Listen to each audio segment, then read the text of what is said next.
दूल्हे को तो देखो, अपनी ही शादी के मंडप में लैपटॉप लिए बैठा है। आज देश के सबसे बड़े बिजनेसमैन अरमान सिंघानिया की शादी का फंक्शन ऑर्गेनाइज किया गया था। शहर और वर्ल्ड के जितने भी वीआईपी लोग थे वो इस वक्त शादी में मौजूद थे। अरमान सिंघानिया शादी के कपड़ों में मंडप में बैठा हुआ अपनी दुल्हन का इंतजार करने के बजाय अपने ऑफिस का काम कर रहा था। उसके एक हाथ में लैपटॉप और दूसरे हाथ में उसका फोन था। उसके कुछ आदमी उसके आसपास खड़े थे। अरमान सिंघानिया को देखकर सभी इस बात का अंदाजा अच्छी तरह से लगा रहे थे कि अपनी शादी के दिन भी उसे काम से फुर्सत नहीं थी। वहीं शादी में आए हुए कुछ लोग इसे लेकर गॉसिप कर रहे थे, लेकिन धीमी आवाज में।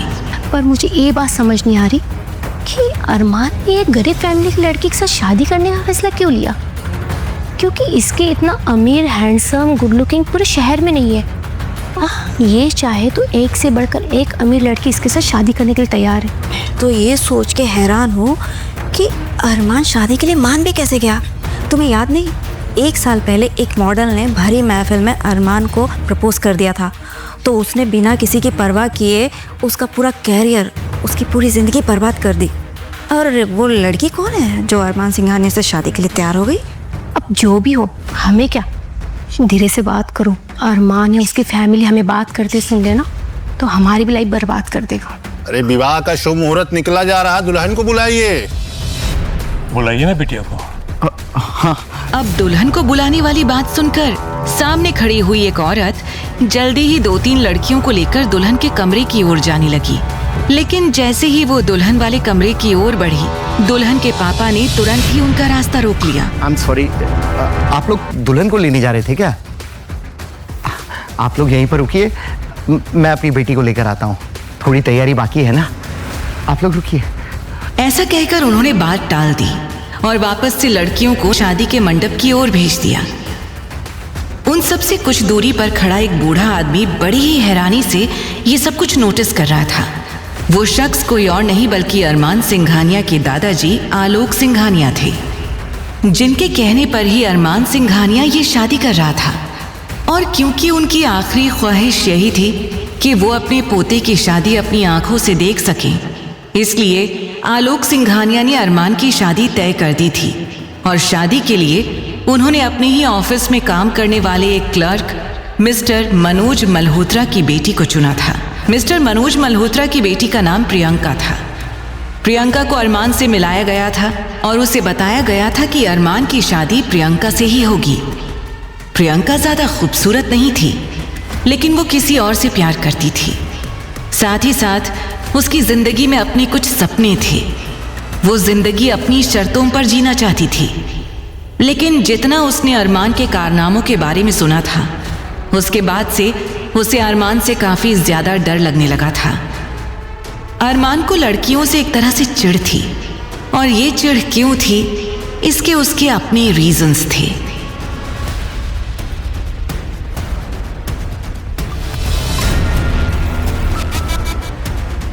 क्योंकि पास्ट में उसके साथ कुछ ऐसा हुआ था जिसके बाद प्यार से उसका भरोसा उठ चुका था, जिसकी वजह से अब उसकी जिंदगी में सिर्फ पैसा कमाना सबसे ज्यादा जरूरी बन गया था। और उसी की बदौलत आज सिंघानिया इंडस्ट्रीज पूरे देश की नंबर 1 इंडस्ट्री थी। अब जैसे ही बिना दुल्हन के वो औरतें वापस आईं, आलोक जी को कुछ गलत होने का एहसास हुआ। कहीं कुछ गड़बड़ तो नहीं है? मुझे दुल्हन के कमरे में जाना होगा। वो बिना कोई हलचल किए उस कमरे की ओर जाने लगे जिस कमरे में प्रियंका यानी कि दुल्हन मौजूद थी। और जैसे ही वो वहां गए, उन्होंने देखा कि कमरे में किसी के रोने की आवाज आ रही थी, और बिना दरवाजे पर दस्तक दिए तुरंत अंदर चले गए। अंदर आकर उन्होंने देखा कि एक बहुत ही खूबसूरत और प्यारी सी लड़की का हाथ मनोज जी यानी कि प्रियंका के पापा ने पकड़ रखा था, और साथ ही साथ प्रियंका की माँ उसे मार रही थी। ये सब क्या हो रहा है यहाँ? आलोक जी की रौबदार आवाज गूंजते ही सभी हैरानी और डर से आलोक जी को देखने लगे, और वो लड़की जिसका हाथ मनोज जी ने पकड़ रखा था बुरी तरह से रोने लगी। तभी आलोक जी फिर से बोले, ये लड़की कौन है? इसे ऐसे मार क्यों रहे हो? प्रियंका कहाँ है? अरे पंडित जी मंडप पर उसे कब से बुला रहे हैं? कोई बताएगा प्रियंका कहाँ गई है? अगले ही पल मनोज जी और साथ ही उनकी पत्नी सीमा जी दोनों सिर झुकाकर खड़े हो गए और सीमा जी धीमी आवाज में बोली, माफ कीजिएगा सर, प्रियंका यहाँ नहीं है। आलोक जी हैरान हो गए। उनका गुस्सा काफी ज्यादा बढ़ चुका था। वो बोले, ये क्या बकवास है मनोज? क्या तुम भूल गए कि तुम हमारी कंपनी में एक छोटी सी नौकरी करते हो? तुम इस तरह से हमारी इज्जत नहीं उछाल सकते हो, खिलवाड़ नहीं कर सकते उसके साथ। सच सच बताओ बात क्या है? अब जैसे ही आलोक जी ने ये कहा, मनोज जी की पत्नी सीमा आगे आई और मासूम सी शक्ल बनाकर रोने का नाटक करते हुए कहने लगी, मैं बताती हूँ सर कि बात क्या है। बात दरअसल ऐसी है कि आपके इतने बड़े से घर में हमारी बेटी की शादी हो रही थी। इस बात से हम काफी ज्यादा खुश थे, इसलिए तो मैंने गांव से अपनी ननद की इस अनाथ बेटी को भी बुला लिया था। काफी समय पहले इसके माँ बाप एक कार एक्सीडेंट में मारे गए। अब ये गांव में अपनी नानी यानी मेरी माँ के साथ रहती है। हमने सोचा कि शादी वाला घर है, शादी ब्याह में आएगी, हाथ बटाएगी हमारा, और इसने बिल्कुल वैसा ही किया। हल्दी मेहंदी सारे फंक्शंस में इसने बढ़ चढ़ के हिस्सा लिया। लेकिन आज जब हमने इसे प्रियंका को बुलाने भेजा तो इस लड़की ने आकर बताया कि प्रियंका तो यहाँ है ही नहीं, वो भाग गई है। और हमें पूरा यकीन है सर कि इसी लड़की ने प्रियंका को भगाया है, इसी लड़की ने। ऐसा कहकर सीमा आस्था पर इल्जाम लगाने लगी। मासूम आस्था रोने लगी। उसने रिक्वेस्ट करते हुए सीमा जी से कहा, नहीं मामी जी, मैंने कुछ नहीं किया, आपको कोई गलत फहमी हो रही है। मामी जी, जब मैं प्रियंका दीदी को लेने कमरे में गई थी तो वो कमरे में मौजूद ही नहीं थी। आप प्लीज मेरी बात का यकीन कीजिए, मैं बिल्कुल सच कह रही हूँ। ऐसा कहकर आस्था रोने लगी। रोने की वजह से उसकी खूबसूरत सी नाक एकदम टमाटर के जैसे लाल हो गई थी, जिसमें वो रोती हुई और भी ज्यादा खूबसूरत और प्यारी लग रही थी।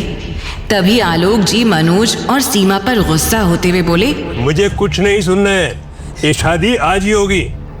और अगर ये आज शादी नहीं होती है पूरा सिंघानिया अंपायर बर्बाद हो जाएगा। और तुम सब अच्छी तरह से जानते हो कि इसके बाद अरमान तुम सब लोगों की क्या हालत करेगा, क्योंकि वो सब कुछ बर्दाश्त कर सकता है लेकिन अपने परिवार अपने बिजनेस पर कोई भी दाग बर्दाश्त नहीं कर सकता। अब मनोज और सीमा दोनों एक दूसरे की शक्ल देखने लगे थे। तभी अचानक सीमा आगे आई। आस्था का हाथ पकड़कर, हमें पूरा यकीन है सर, इसी लड़की ने कुछ ना कुछ गड़बड़ की है और अब इसकी भरपाई भी यही करेगी। सर आप कहते हैं तो अभी की अभी इसे शादी का जोड़ा पहना के हम मंडप में बिठा देंगे सर, आप बस हुक्म दीजिए। अचानक सीमा जी की बात सुनकर आस्था की हालत खराब हो गई। वो घबराते हुए बोली, ऐसा कैसे कर सकते हैं मामी जी, मेरे में कुछ सपने हैं, मैं डॉक्टर बनना चाहती हूँ, आप मेरे साथ ऐसा नहीं कर सकते। मामी जी आपको पक्का कोई गलत फहमी हुई है। मैंने आपको कहा ना, जब मैं प्रियंका दीदी को लेने के लिए कमरे में गई थी वो वहाँ मौजूद ही नहीं थी। मामी जी मैं गांव से शहर प्रियंका दीदी की शादी अटेंड करने आई थी, उनको भगाने के लिए थोड़ी ना आई थी। आपको गलत फहमी हुई है मामी जी, मैंने कुछ नहीं किया। आलोक जी बड़े ही ध्यान से आस्था की ओर देख रहे थे। असल में आस्था उन्हें पहली नजर में ही भाग गई थी, लेकिन अब आस्था की इस तरह की बातें सुनकर वो काफी हद तक थोड़ा सा परेशान भी हो गए थे। वो मन ही मन बोले, क्या ये लड़की अरमान के लिए सही रहेगी? इसके अपने सपने हैं, लेकिन अरमान किसी भी कीमत पर लड़कियों की जॉब करने की बात को मंजूरी नहीं देगा। आस्था के गांव में दूर दूर तक कोई डॉक्टर नहीं था।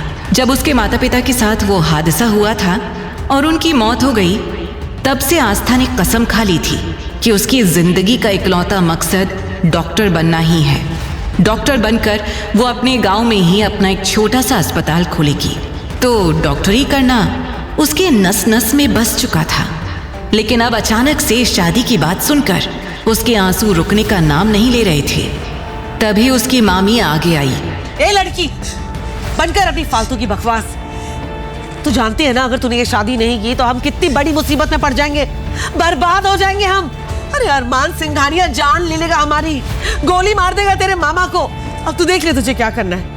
अगर तुझे हमारी लाश देखने का इतना ही शौक है तो बेशक मत करिए शादी। ऐसा कहकर वो बुरी तरह से आस्था को मजबूर करने लगी। वहीं आस्था के आंसू और ज्यादा बहने लगे। उसे कुछ समझ में नहीं आ रहा था कि वो करे तो क्या करे। लेकिन तभी आलोक जी ने कहा, इस लड़की को शादी के जोड़े में तैयार करके फौरन शादी के मंडप में भेजो। आलोक जी ये ऑर्डर देकर वहां से जा चुके थे।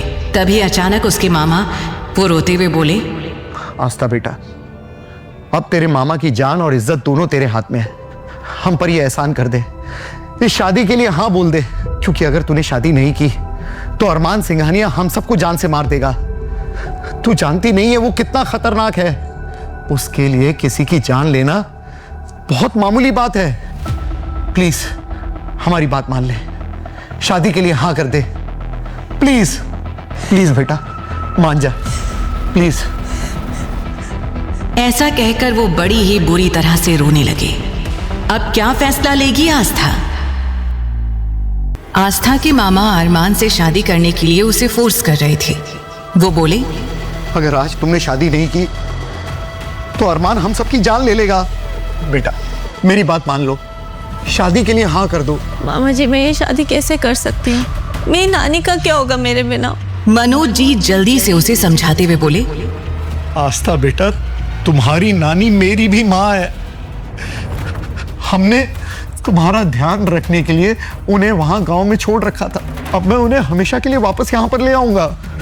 तुम शादी के लिए हाँ कर दो, मैं जीवन भर दिन रात उनकी सेवा करूंगा।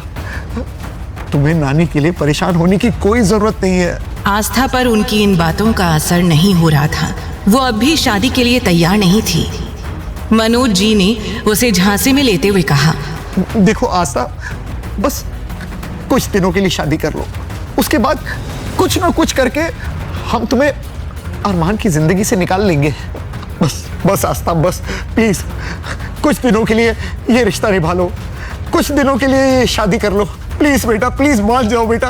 तुम्हारे मामा की पगड़ी तुम्हारे चरणों पर है, मान जाओ। ऐसा कहकर वो उससे विनती करने लगे। अब आस्था पूरी तरह से मजबूर हो चुकी थी।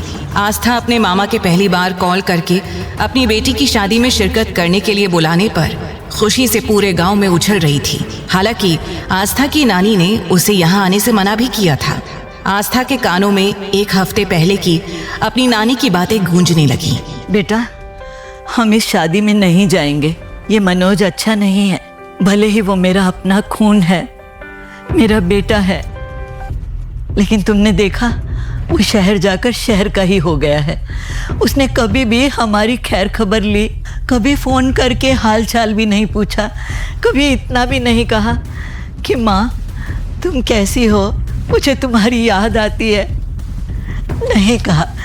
कभी पूछा कि माँ तुम्हारी तबीयत ठीक है, कभी तुम्हारे बारे में कुछ पूछा, और तुम्हारे बारे में भी कभी नहीं पूछा। बस हर महीने खर्चे के तौर पर पैसे भिजवा के अपनी जिम्मेवारियों से आज़ाद हो जाता है।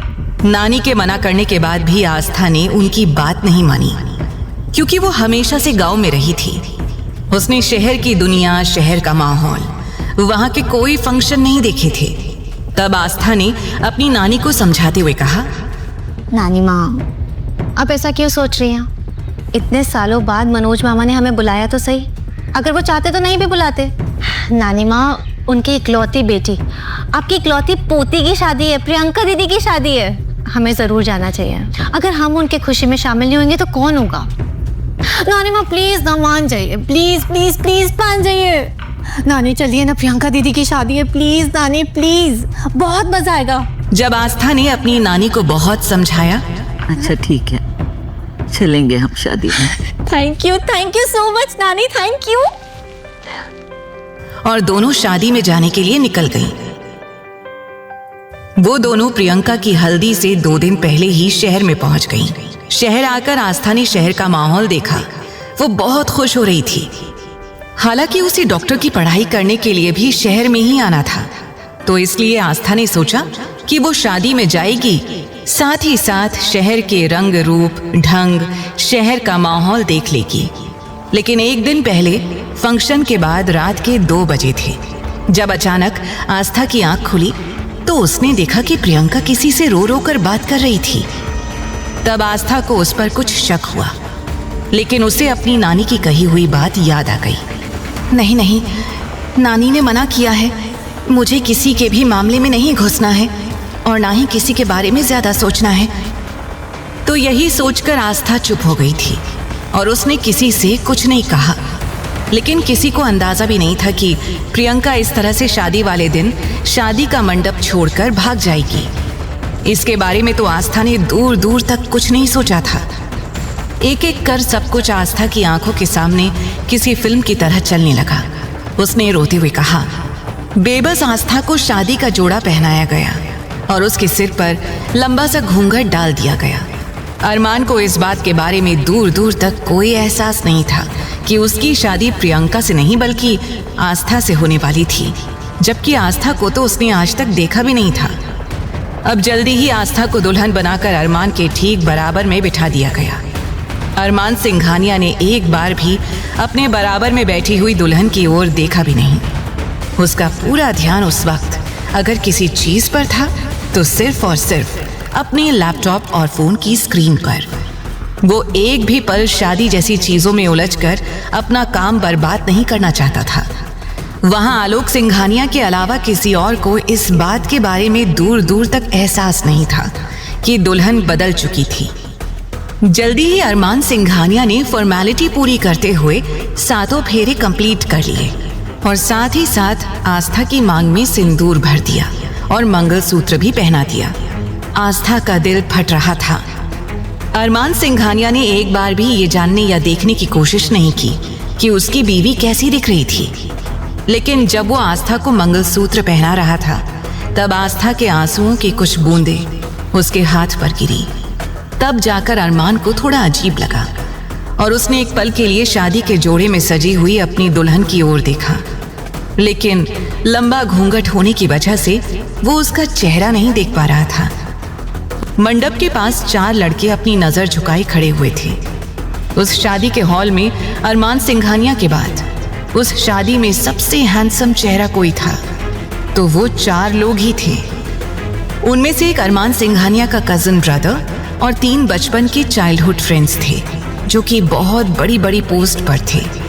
उनमें से एक फेमस डॉक्टर था जो कि अरमान सिंघानिया का दोस्त था और स्पेशली उसके साथ शादी अटेंड करने के लिए वहां आया था। तभी दादाजी उनके पास जाकर खड़े हो गए और पूछते हुए बोले, क्यों भाई, शादी ब्याह में आए हुए या किसी शोक सभा में? ये मुंह का लटका हुआ है क्या दादाजी, आपने भाई की तो शादी करा दी।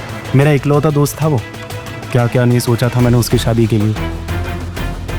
लेकिन आपने तो हमें बिल्कुल भी मस्ती नहीं करने दी और इसलिए हम आपसे बोलेंगे भी नहीं है। ऐसा कहकर आकाश ने फिर से मुंह बना लिया। दादाजी हंसते हुए बोले, अच्छा ये बात है। तुम सब अपना मूड ठीक कर लो, एक बार घर वापस चलो ना, तो वहां पर जाकर जो तुम्हें मस्ती करनी है कर लेना, मैं बिल्कुल नहीं रोकूंगा। वाकई में दादा क्या आप आप हमें पार्टी करने से नहीं रोकेंगे? तो ठीक है, आज रात फिर पूरी पार्टी करेंगे। पार्टी दादाजी, लेकिन आपको वादा करना पड़ेगा, आप हमें डांटेंगे नहीं। सुमित जो कि शहर की अच्छी खासी कंपनी की बड़ी पोस्ट का सीईओ था, दादाजी ने उसे तिरछी आंखों से देखते हुए कहा, तुम्हें देखकर लगता नहीं कि तुम्हारी कंपनी में 100 लोग तुम्हारे नीचे काम करते होंगे। अब तक बचपना नहीं गया इनका। अरे कब बड़े हो गए, ग्रो अप। तुम्हारे दोस्त अरमान की तो शादी हो रही है, अब मैं तुम सबकी भी शादी करवाऊंगा, फिर देखता हूँ कैसे मस्ती करते हो। अब जैसे ही दादाजी ने उन चारों की टांग खींची, वो चारों बुरी तरह से मुंह बनाने लगे और तभी उनमें से ध्रुव आगे आया और कहने लगा, अरे दादाजी, हमारी शादी वादी मत करवाइए आप। अरे अभी तो हमारे खेलने कूदने के दिन है ये, और उन शादी वादी के चक्कर में हमें बर्बाद थोड़ा ही होना है। क्यों भाई हो? और वैसे भी हमारी उम्र क्या है, 25-30 साल के लोंडे तो है अभी। अरमान भाई की आपने शादी करा दी, देख लो अपनी बीवी से ज्यादा प्यार तो फोन और लैपटॉप से करता है। ध्रुव ने ये बात मजाकिया लहजे में कही थी, लेकिन दादाजी के एक्सप्रेशंस बदल गए। दादाजी ने गुस्से में कहा, अपनी बकवास बंद करो और दफा हो जाए यहाँ से। दादाजी ने एक लंबी गहरी सांस ली और वहां से चले गए। ध्रुव कंफ्यूज होकर बोला, खैर ये सब छोड़ो, शादी तो जबरदस्ती हो गई, लेकिन भाभी का वेलकम कौन और कैसे करेगा? हाँ यार, ये तो हमने सोचा ही नहीं। और वैसे भी अरमान को देख के तो लगता नहीं है कि वो भाभी पे बिल्कुल भी ध्यान देने वाला है। और वैसे भी उसने ये शादी सिर्फ दादाजी के लिए की है, इस बात का हम सबको ध्यान रखना चाहिए। बड़ी साहब, इसमें इस लड़की की सारी जानकारी है।